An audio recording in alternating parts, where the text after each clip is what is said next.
Welcome to the Intuitive Hour with psychic medium, author, and intuitive life coach, Michelle Beltran. The Intuitive Hour will empower you to learn how to magnify your intuitive voice.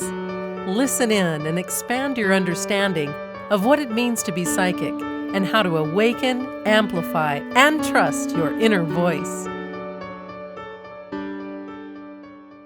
Hello, everyone. Welcome.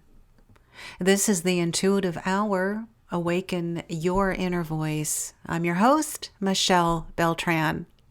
Thank you all for being here today. We are reconvening after a few weeks off and starting 2019 with a fresh batch of wonderful episodes. I'm real excited about what's ahead. And to begin, we are launching a question and answer episode that we'll offer from time to time, perhaps as much as monthly, depending on the feedback from you all. I've been receiving a number of questions from those of you reading my book, Take the Leap, or beginning in the middle or at the veteran level of your intuitive development. Been receiving questions about your momentum and growth and psychic development and mediumship and all things metaphysical. And so I'm taking some time now to put all of your questions onto episodes. Be sure that you're following my newsletter and that you're also following our social media on Facebook and Instagram. This is where I am receiving questions that everyone has to potentially put on an episode. I would love to hear from you and receive your question. So today's episode is dedicated to this first new series, again, the questions and answers episode of the Intuitive Hour. And we're going to start today by answering an important question of what exactly being psychic means. So simple, perhaps on some level, but yet so complicated on others.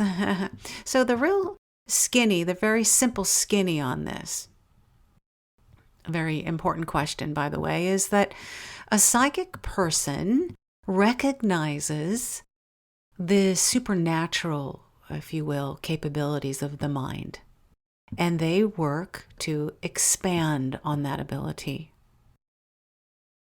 They may seek to develop their abilities, whatever they are, clairvoyance, mediumship, remote viewing. They work to develop those abilities which lie outside the realm of our physical science, our earthly understanding. And therein lay the key. The abilities that we have as a psychic or medium, whatever the modality, is beyond our understanding, logical explanation, physical science. They are powers and abilities that function outside the domain of what we would call natural laws. Psychic ability involves skills to interpret, discern, report on various events or information or data received to you through your senses, and that cannot be acquired within the sphere, again, of that physical science. A wonderful question that sometimes seems a little simplistic. Wanted to be sure to include that in the episode today. And the next question I thought that was very unique and interesting, that was also asked in a book review recently done by Spirituality and Health magazine, and that was the difference between being psychic and being intuitive. So I want to first, before I describe the difference, is be very clear to you that most people do not know this difference. And so when they say psychic or intuitive, they really mean the same thing. But it's such a great question, and there is a difference. So I want to talk to you now about what that is. Okay, so if you have had, and most of us have, if you had a gut feeling that turned out to be true, or a sudden impulse or sense to do or not do something, and later discovered you maybe should have listened, you were using that intuitive insight. And by the way, we are all endowed with this. Everyone has it. It's a gut sense. To expand on that, and to be a little bit more specific, let's say you had a sense or a knowing that a particular person is going to was going to call or knock at the front door. That's you accessing intuition, that sense of, I have this feeling about that. Similarly, perhaps on a whim, you decide to take a different route to work one day. And in so doing, later you learn you avoided an accident or some kind of delay on the roadway. Your intuition was in full force in that decision. Perhaps you know what your spouse, your child, or your friend is going to say before they speak one word. Here, you're also tapping into intuition. You can think of intuition again as a gut sense, a hunch, or a knowing that you have about something, someone, some event. And once again, everyone is intuitive, and this ability is always available to you. Okay, in turn, psychic ability is actually very similar to intuition. It's really not different at all. And it may help you to think of being psychic as merely adding another layer onto intuition. By this, I mean that by being psychic, you are deciding to deepen, hone, further develop your intuition. Okay, and how do you do this? How do you hone it? How do you develop it? Well, you first pay attention to those nudges and hunches, right? That intuition, you notice that. And next, you make that conscious effort to develop the skill. So being psychic is merely the deliberate and conscious choice to not only use, but pay attention to, and then develop your intuition more specifically. Okay, wonderful. I hope that clears some information up for many of you. All right, moving on. I've been asked about critics and skeptics and this notion of, do we trust psychic abilities? And so I thought that too was a wonderful question. And I would say that skepticism is an absolute plus, not a negative. I encourage it. I invite it. I welcome it. And you should too. It's a very tall order to expect someone to embrace the notion that there are phenomena in this world beyond our conscious minds and understanding. And psychic functioning is indeed beyond our logical minds, within the realm of unexplained, so to speak. So naturally, this will bring doubt, fear, and even the skeptic. I like to say that a bit of healthy skepticism goes a very long way towards ensuring psychic functioning and any related modality are accountable, responsible, and your skepticism will even improve your accuracy in a development setting in terms of intuition and psychic momentum. Okay, moving on to question 4. What are the signs of characteristics of someone who would make a great candidate for psychic development or training? And I appreciate this question very much. And I always will say on this kind of question, no matter what, everyone has the ability. There really are no exacts. There's no yes or no. There's no perfect path or right line. But we do know, after I want you to be all very clear that anyone can be psychic, that there are some similarities and some characteristics that those who are choosing to enhance their ability may express. These are typically people, or I notice they are students who seem to have a sense about what's going to happen before it happens. Just that, as we spoke about a bit ago, they're in tune to that intuition, a sense, a knowing.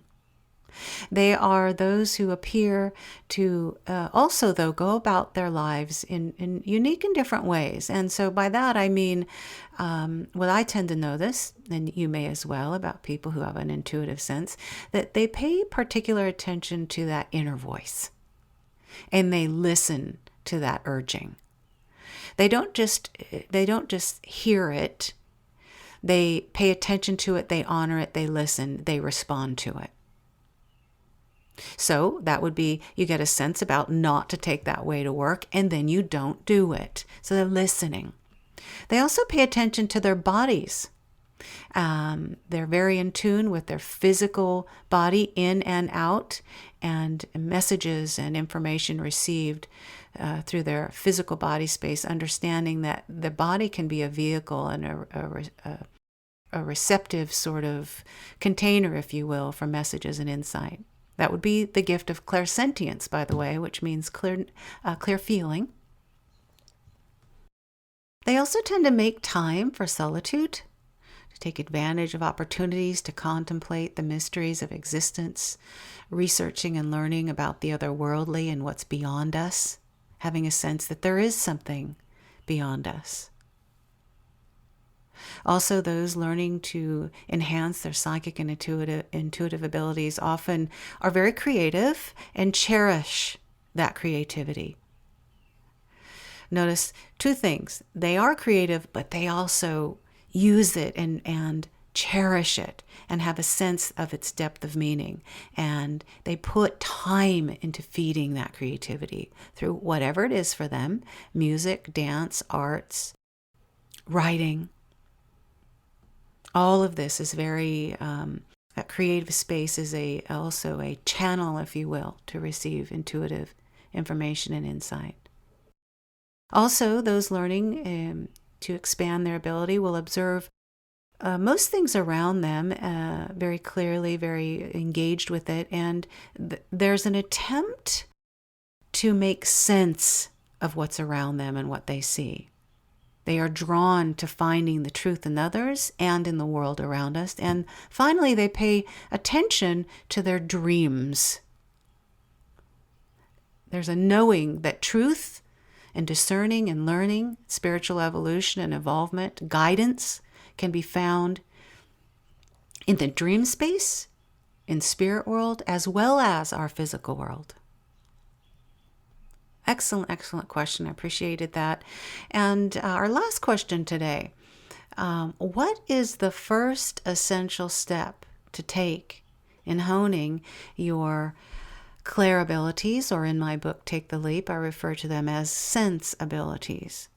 This would be our clairvoyance, which is clear seeing, or our claircognizance, which is clear knowing, these sensibilities that we have. So my response to this would be that connecting with that higher self, or your senses, or your sixth sense, and even the spirit world, requires the use of the senses of taste and touch and smell, hearing and sight. That's how we access information. These senses are the doorway through which you will connect with your intuitive psychic self. So through this, you will then take your physical senses to a higher spiritual level. I would call this a heightened kind of sensing. Our psychic sensibilities can come in many forms, and the development, remember, that of any psychic ability, I will remind you, takes time and energy. So this isn't all a snap. But the doorway to it is through these abilities and saying hello to them, recognizing them, beginning to make a conscious choice and set an intention to open up to them. The first thing that I would suggest is some formal training. I've got a number of meditations, by the way, guided meditations for any one of these sensibilities. That will be a fantastic step one if you're interested. They're here on the Intuitive Hour. But in addition to that, I would simply say to start this journey by taking time to increase your awareness about everything around you. I like to teach my students developing this ability and wanting to tune into, take that first step. I encourage them to take what I call a sensory field trip. And this is essentially a time when you're practicing awareness through all your senses. You go to a zoo, to the woods, to a local farmer's market, and really take some time to notice everything there. In 30 or 40 minutes, what is it you hear? Tune into your ears. What is it you smell? Sometimes when we smell something, we also it invites a sense of taste in our mouth, because those two senses are so closely connected. Even though you're not eating anything, there's a sense of taste that does come forward. What is that? Is there temperature? What are you hearing? Really give notice about everything that's around you through all of your senses that we typically rarely take notice of, actually. We just go about our day and not even noticing these things. On a smaller level, you can do this by simply washing the dishes or doing laundry. Really be in that 5 minutes of doing that event. Washing dishes, what does the water feel like? What's the temperature? What are you washing? Is it smooth? What's the texture of it? As you're washing, what are you hearing? What does the water sound like as it's coming out of the faucet? Really be in an intention focus space with all of your senses for that event. Look everywhere. Feel everything. Textures. Notice colors, sensations, temperatures, smells. Handle things. Notice the weight and temperature of what you're holding. All of these things, ask your tune into and connect with your higher self with. Okay, are you feeling anything inside or outside of your body? The sensory field trip is that very simple but profound first step that's telling all of your senses to wake up. You're saying hello to it. And the moment that you set that intention and create that focus, your subconscious must listen to you. These abilities must then begin to open. Okay, so this sensory field trip is going to help you access your sensibilities. Such a wonderful question. It is step 1. And you'll get a good sense of what your innate talents are in doing this. You might notice you're more clairvoyant, which means clear vision. You have that ability more broadly open that you tend to use than you do perhaps clairalience, which is that gift of smelling. Understand that each of these sensibilities is a complementary tool. It's available to you at all times. You simply must just say yes to it and give it intention and attention to it. All right, everyone, some wonderful questions today. I hope you've enjoyed this question and answer segment. We will continue in similar episodes like this. And again, as always, any questions or comments, please email mbeltran@michellebeltran.com. It's a pleasure to have you here with me again today, and I'm looking forward to some wonderful Intuitive Hour episodes for the 2019 year. Have a great rest of your week, everyone. Thanks for listening to the Intuitive Hour with Michelle Beltran. If you like what you heard, please share our podcast with a friend, and be sure to visit michellebeltran.com to get Michelle's popular Develop Your Clairvoyance ebook.